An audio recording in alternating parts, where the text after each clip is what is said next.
صبح خیر بینندگان عزیز، برنامه نویدی بامدادی را با خبر و گزارش های تازه از تاجیکستان و منطقه من امرالدین اولیموف تقدیمتان میکنم. امروز چهارشنبه 23 ایون است و ساعت در دوشنبه 11. نخست نظر میکنیم به سرخط خبرهای امروز. 134 سرباز افغانستان به خاک تاجیکستان عقب نشینی کردند. تاجیکستان از آشکار شدن 32 بیمار کووید 19 در 2 روز اخیر خبر داد. 4 پهلوان تاجیک با بازی‌های المپیک راه یافتند.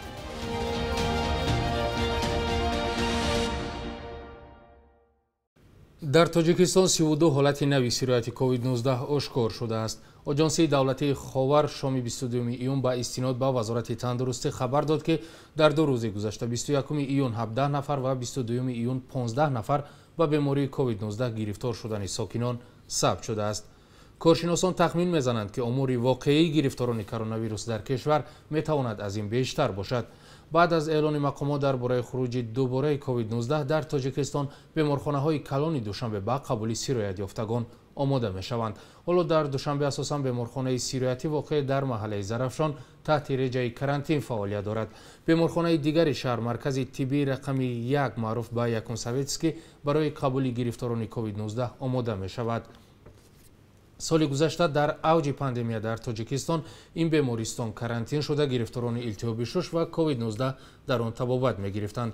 مسئولین این بیمارخانه حاضر نشدند رسما با رادیوی آزادی صحبت کنند. آنها در صحبت بدون میکروفون گفتند 300 کت آماده است. مقامات تاجیکستان شام 21 ایون رسما اعتراف کردند که حالت‌های نوی سیرایت‌یابی ساکنان با کووید 19 در کشور ثبت شده است. ستاد مقابله با کرونا ویروس با نشر این خبر از ساکنان دعوت کرد که قاعده‌های بهداشتی را رعایت کنند. برخی پزشکان از آن نگرانند که بی‌توجهی ساکنان می‌تواند وضعیت را بدتر کند. مقامات رسمی تاجیکستان اعلام کردند که بیشتر از 100 سرباز دولتی افغانستان در جنگ با طالبان عقب نشینی کرده به قلمرو تاجیکستان وارد شدند. رئیست نیروهای سرحدی کمیته امنیت ملی روز 22 ایون با نشر یک بیانیه رسمی گفت در نتیجه سرخورد مسلحانه که تا ساعت 9 سنه 22 ایون ادامه یافت 134 خدمتچی حربی قوه‌های حکومتی جمهوری اسلامی افغانستان با مقاومت تاب نآورده مجبور شدند سرحد دولتی را عبور کرده به سمت جمهوری تاجیکستان فرار نمایند. در بیانیه کمیته در رسانه‌های دولتی نشر شد آمده است یکی از سربازان افغان هلاک شده است و 4 نفر دیگرشان زخمی هستند. منابع رادیو آزادی گفتند که زخمیان در شفاخانه ناحیه جیهون معالجه می‌شوند.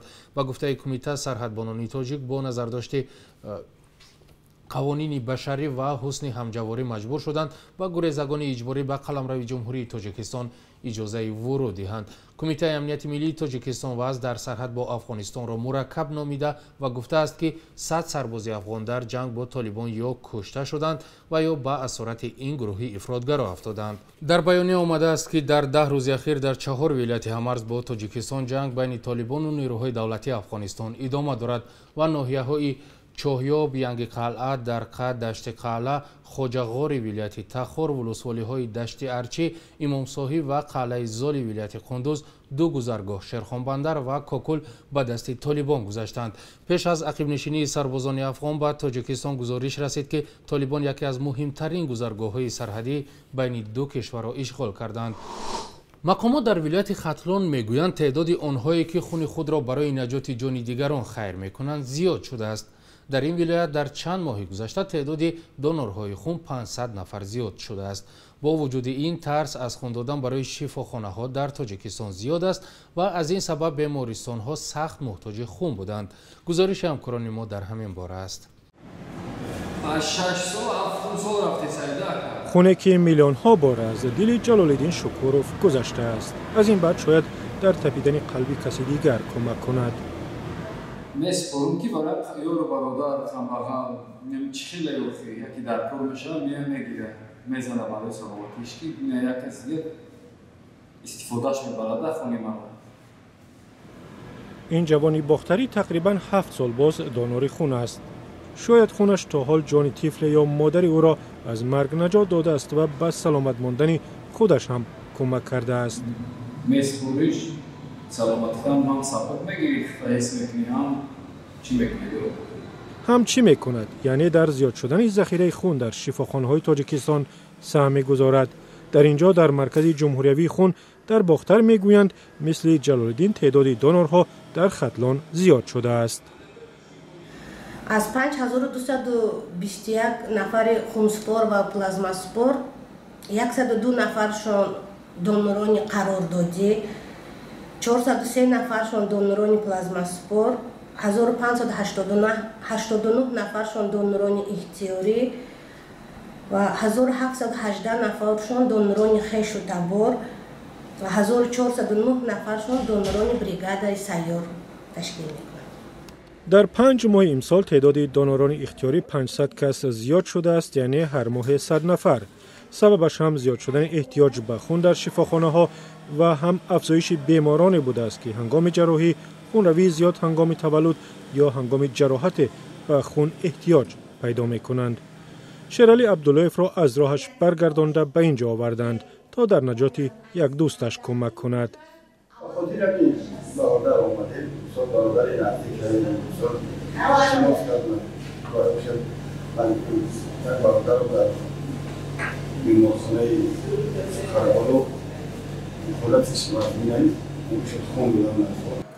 با وجود زیاد شدن تعداد آنهایی که خونشان را خیر می‌کنند، در تاجیکستان هنوز این کار رایج نشده است.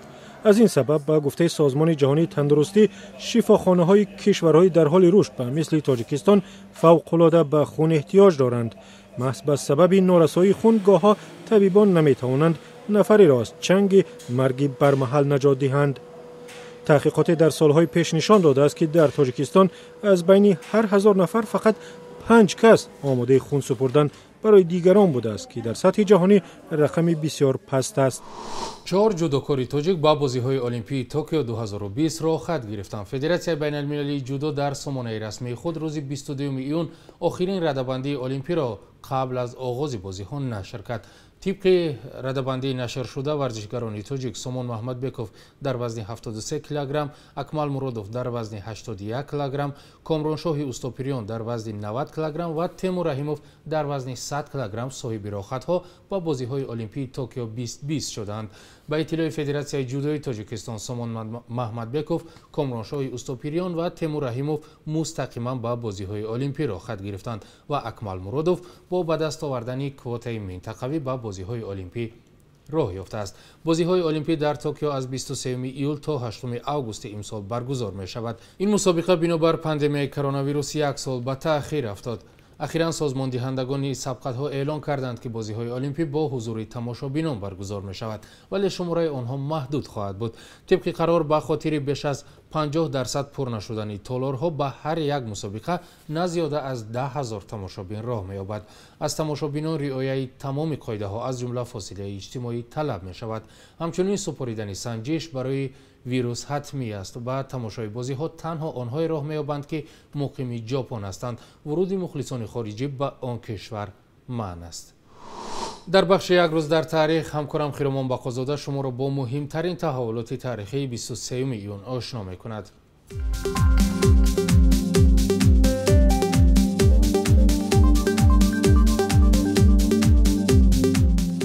23 ایونی سال 2016 در دوشنبه تخریب تئاتر روسی دراماوی به نام مایاکوفسکی شروع شد. تئاتری که سال 1928 ساخته شده یک مؤسسه مهم فرهنگی تاجیکستان به شمار می رفت، مطابق به نقشه کلی بازسازی سیمای شهری دوشنبه تخریب شد. تصمیم مقامات مایه نارضایت بسیار ساکنان تاجیکستان و دوستداران تئاتر گردید. 23 ایون سال 2014 دادگاه عالی ناپدید شدن نظامخان جورایف را تصدیق کرد. رئیس سابق کارخانه کیمیاوی اسفره و یک شخصی با نفوذ به جنایت‌های اقتصادی از جمله دزدی مبلغ‌های دولتی متهم گردید. قضیه جورایف که باعث به جوابگری کشیده شدن ده‌ها نفر گردید تا حال ناروشن باقی می‌ماند. 23 ایون سال 2020 در دوره پاندمی کرونا ویروس آثارخانه ملی تاجیکستان نمایش آثاری تاریخی را توسط اینترنت برآورد ماند. این تجربه نادر و پیشرفته برای هنر و فرهنگ تاجیکستان به حساب می رود. بانک ملی تاجیکستان قرب سامانی را در نسبت اسعار خارجی برای امروز 23 ایون چنین تعیین کرده است.